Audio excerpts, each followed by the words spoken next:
Show করি তখন আমরা রিহার্সাল করে এনজয় করি। শোতে আসলে বা ওই থিয়েটার থেকে কিছু পাওয়ার থাকে না। আমার কাছে মনে হয় নির্বাচনটুকুই যেটা ঘটছে সেটুকুই মনে হচ্ছে শান। না আমরা পরের প্রক্রিয়ায় কতটুকু কি পাবো, বিগত সময়ে কি কি পেয়েছি শিল্পী, সেগুলো নিয়ে অনেক কিছু বিচার করার অবকাশ আছে আমার।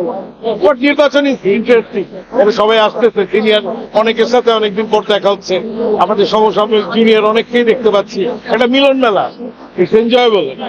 কাজ বলতে না আমরা আসলে বুঝি না, বেশিরভাগ ক্ষেত্রে সবাই মনে করে যে আমরা হয়তো কিছুটা স্বপ্নে বা বড় কোনো শপিং আউটলেটে ডিসকাউন্ট বা কোনো একটা বড় বুটিক হাউসের ডিসকাউন্ট, আর্টিস্টদের জন্য বা একটা হসপিটালের ডিসকাউন্ট, চিকিৎসা ওরিয়েন্টেড ডিসকাউন্ট এরকম মনে করি।